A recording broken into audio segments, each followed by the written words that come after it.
नमस्कार मित्रों, आप सभी लोगों का संसार मानस पर बहुत बहुत स्वागत है। जो लोग इस चैनल पर पहली बार आए हैं, इस चैनल को सब्सक्राइब करके हमारा सपोर्ट ज़रूर करें। यहाँ पर आपको धार्मिक गतिविधियों से जुड़ी हुई वीडियोस समय समय पे मिलती रहती हैं। आज का वीडियो बृहस्पतिवार व्रत कथा के ऊपर है, तो चलिए श्रवण करते हैं हम आज की कथा। भारतवर्ष में एक प्रतापी और दानी राजा राज्य करता था। वह नित्य गरीबों और ब्राह्मणों की सहायता करता था। यह बात उसकी रानी को अच्छी नहीं लगती थी। वह न ही गरीबों को दान देती और न ही कभी भगवान का पूजन करती, और तो और राजा को दान देने से मना भी करती। एक दिन राजा शिकार खेलने वन को गए हुए थे।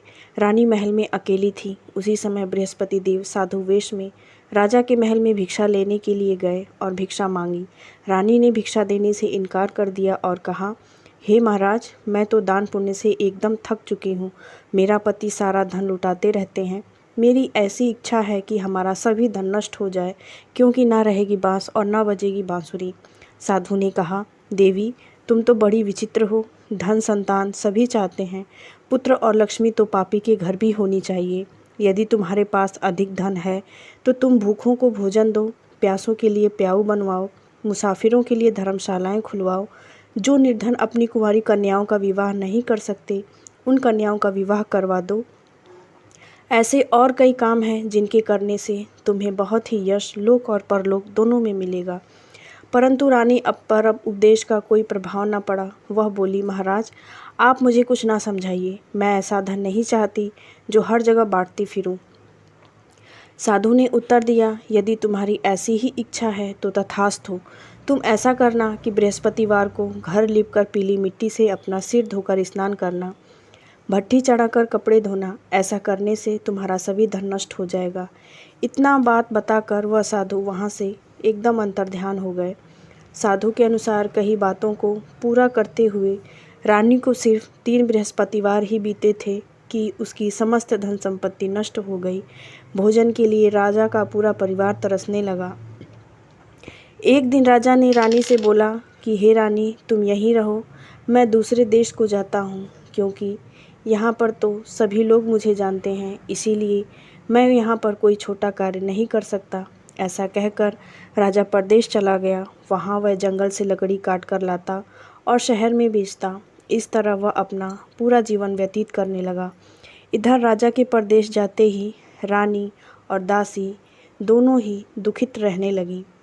इस पर एक दिन महारानी बोली कि आज तो हमें 7 दिन से भोजन करने को मिला ही नहीं और हमें उपवास ही सोना पड़ता है। रानी ने अपनी दासी से कहा कि दासी, पास के ही नगर में मेरी एक बहन रहती है। वह बहुत धनवान है, तो उसके पास जा और कुछ लेकर आ, ताकि थोड़ी बहुत गुजर बसर हो जाए। दासी रानी की बहन के पास गई। उस दिन गुरुवार था। रानी की बहन उस समय बृहस्पतिवार व्रत की कथा सुन रही थी। दासी ने रानी की बहन को अपनी रानी का संदेश दिया, लेकिन रानी की बड़ी बहन ने कोई उत्तर दिया नहीं। जब दासी को रानी की बहन से कोई उत्तर नहीं मिला तो वह बहुत ही दुखी हुई। उसे बहुत क्रोध आया। दासी ने वापस आकर अपनी रानी को सारी बात बता दी। सुनकर रानी ने अपने भाग्य को कोसा।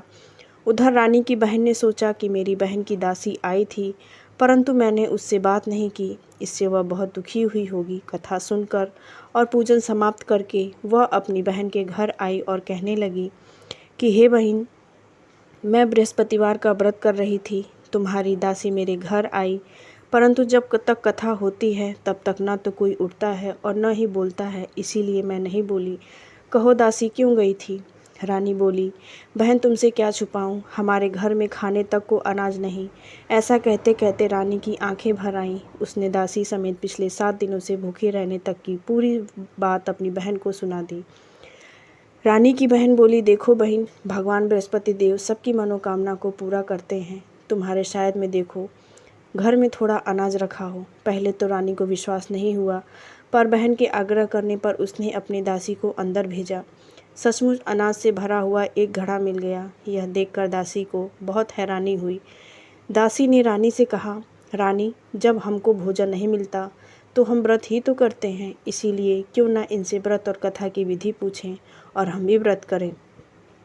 उसकी बहन ने बृहस्पतिवार व्रत की पूरी कथा और विधि उन्हें बता दी और ये भी कहा कि चने की दाल और मुनक्का से विष्णु भगवान का केले की जड़ में पूजन करना चाहिए और दीपक जलाकर व्रत कथा सुने और पीला भोजन करें। इससे बृहस्पति देव प्रसन्न होते हैं। व्रत और पूजन विधि बताकर रानी की बहन अपने घर को लौट गई।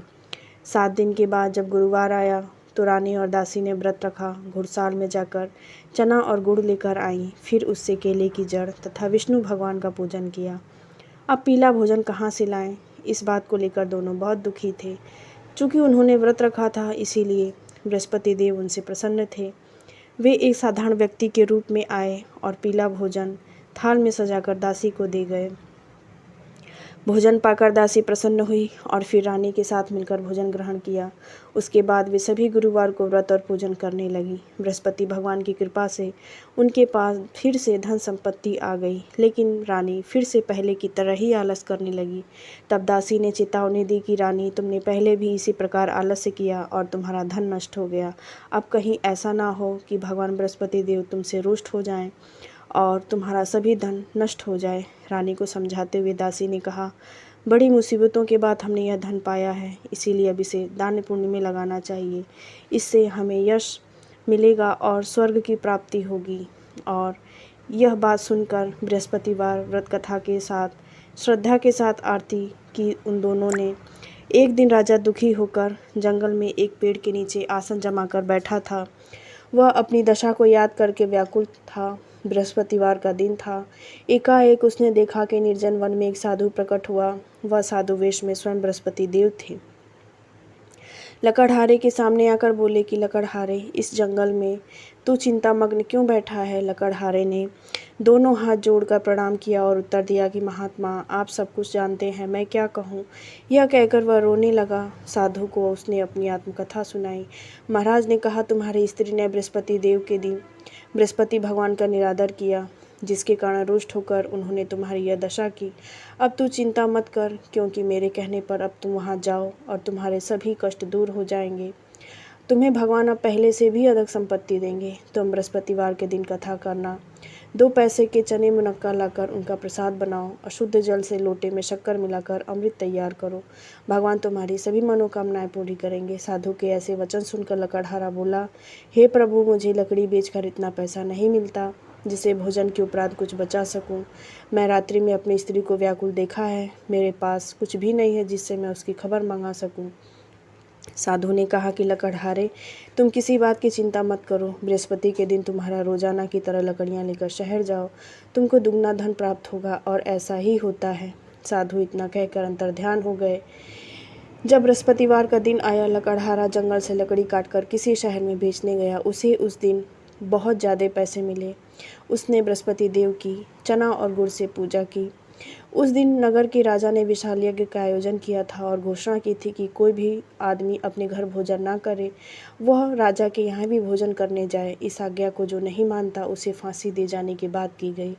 राजा की आज्ञा से शहर के सभी लोग भोजन करने गए, लेकिन लकड़हारा कुछ देरी से पहुँचा, इसीलिए राजा उसे अपने घर लिवा गए। राजा जब भोजन कर रहे थे तो रानी की नज़र उस खूंटी पर पड़ी जिस पर उनका हार लटका था, जो वहाँ दिखाई नहीं दे रहा था।